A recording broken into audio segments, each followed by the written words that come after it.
Con el propósito de llevar cultura a la ciudadanía, el Archivo General de la Nación presenta el microprograma El Documento del Mes, una iniciativa que busca destacar importantes sucesos de nuestra historia a través de documentos que se conservan y custodian en los repositorios del país. ¿Quieres conocer más? Descubre con nosotros el Documento del Mes. Acompáñanos.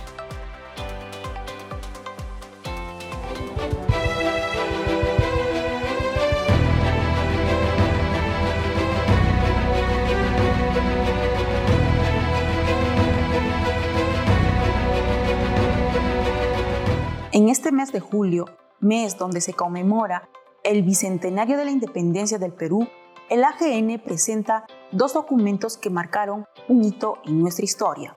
El primero pertenece a la Biblioteca y Archivo Histórico Municipal de Lima de fecha 15 de julio de 1821.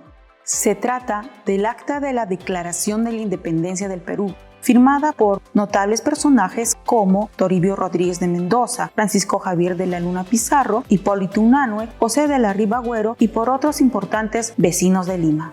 En Cabildo Abierto de 1821, convocado por el alcalde conde de San Isidro, los miembros del ayuntamiento y los vecinos notables acordaron firmar una declaración donde se exprese la voluntad de los limeños por la independencia del Perú de la dominación española y de cualesquiera otra nación extranjera.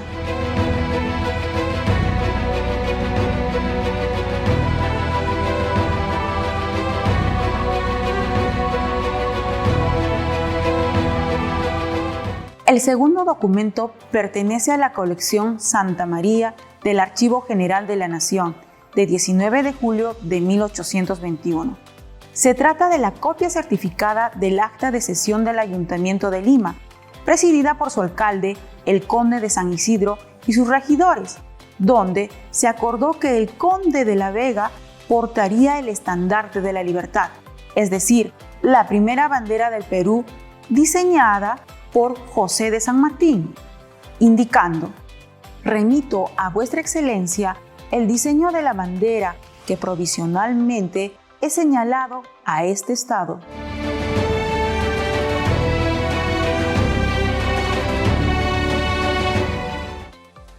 ¿Cuál es el significado y el valor que tienen ambos documentos de acuerdo con el contexto que les da origen? Bueno, se trata de dos documentos bastante representativos, pues se dan en el mes de julio de 1821, un mes marcado por muchas manifestaciones simbólicas en torno al proceso de la independencia, que además le dan un mayor significado. Hay un consenso muy claro en torno a que la independencia fue un proceso sumamente complejo. Algunas de las diferencias más bien radican en torno a su inicio. Unos toman de referencia las llamadas reformas borbónicas o la gran rebelión de Túpac Amaru. Y hay también una abundante historiografía, sobre todo en las últimas décadas, que reconocen a la crisis ocurrida en la metrópoli española a propósito de la invasión francesa de 1807 y el surgimiento de las juntas de gobierno en Hispanoamérica como el punto de inflexión para las independencias ante España. Ahora, nuestros documentos tienen dos hechos como marco referencial. Para comprenderlos, primero, la caída del protectorado de Chile y segundo, el golpe de estado de José de la Serna. La batalla de Maipú en 1818, donde el ejército del general San Martín y Bernardo O'Higgins derrotan a las tropas realistas, no solo significó un paso decisivo para la independencia de Chile, sino también fue un paso estratégico para el desembarco de San Martín en Pisco en 1820 y el inicio de la campaña y las acciones militares por parte del ejército independentista. La derrota en Maipú debilita las posiciones realistas en el mar, pero también afecta a otros sectores. Estamos hablando de los comerciantes limeños que pierden el control del mercado del azúcar y del trigo. El 29 de enero de 1821 ocurre el llamado Motín de Asnapuque, un evento bastante complejo que surge a partir de las contradicciones en el bando realista y circunstancias muy complicadas que finalmente dificultan la defensa de la capital limeña. Esto implicó la renuncia del virrey Joaquín de la Pezuela y su reemplazo por José de la Serna. En el llamado trienio liberal que ocurría en España, la Serna recibe órdenes estrictas de entrar a una especie de negociación con San Martín para que la guerra cese y más bien entren a una especie de paz entre ambos bandos, ¿no? Es así que ocurren las llamadas negociaciones de Punchaucas, que se desarrollan entre mayo y junio de 1821, que fue otro de esos momentos bastante complicados en la vida política de nuestro país. En estas negociaciones, los realistas proponían la restauración de la Constitución Liberal de 1812 y los delegados de San Martín proponían a España que reconozca la independencia de las provincias unidas del Río de la Plata, estamos hablando de Argentina, también de Chile y del Perú. Posteriormente, José de San Martín propuso esta fórmula de crear una monarquía constitucional para el país. San Martín pudo interpretar perfectamente cuál era la situación en la capital de aquel momento. Desprotegida, se había instalado en la población limeña un miedo ante los constantes bombardeos en el Callao, el aumento de las guerrillas, los levantamientos de algunos sectores de esclavos y también el desabastecimiento de alimentos. Y otros sucesos más que motivaron un temor e incertidumbre, ¿no?, ante la pérdida de autoridad en la capital, que podía conllevar finalmente a una mayor intervención y protagonismo de los sectores populares o llamados también sectores subalternos. En estas circunstancias ocurre el ingreso a la capital de San Martín con cierta venia de las élites limeñas que estaban muy preocupadas por asegurar y garantizar un nivel, digamos, de seguridad. Este es el escenario donde se originan ambos documentos, ¿no? El primero fechado el 15 de julio y el segundo el 19 del mismo mes. El primer documento pertenece a la Biblioteca y Archivo Histórico de la Municipalidad de Lima.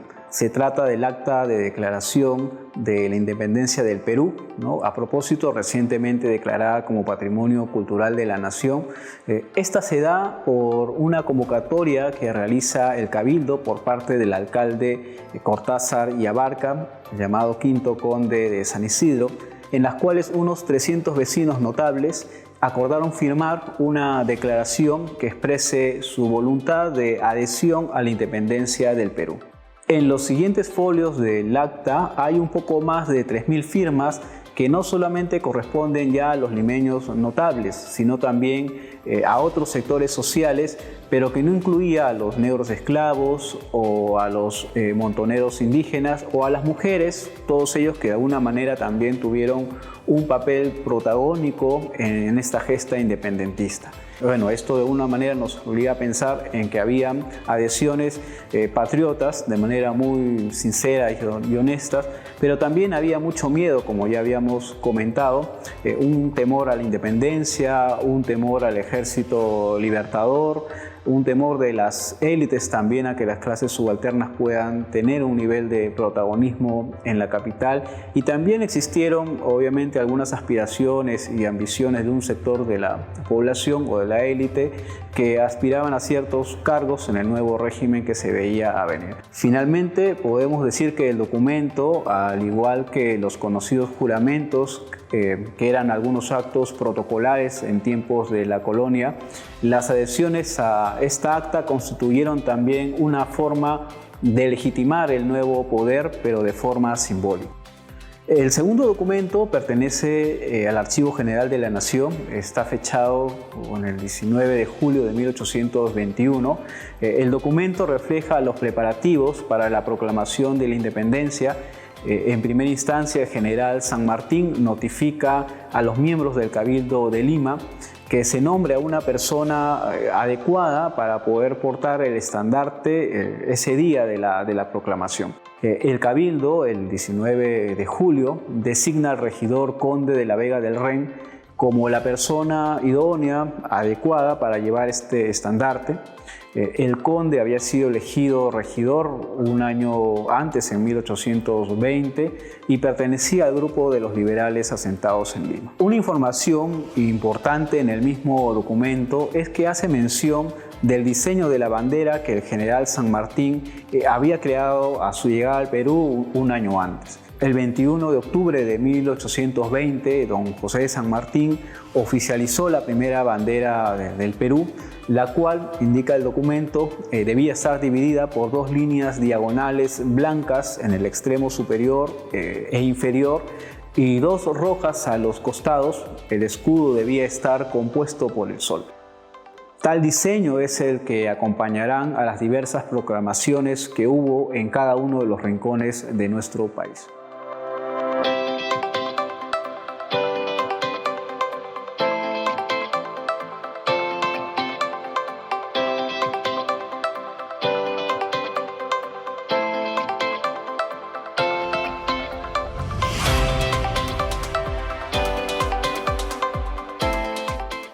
Bicentenario del Perú, 2021.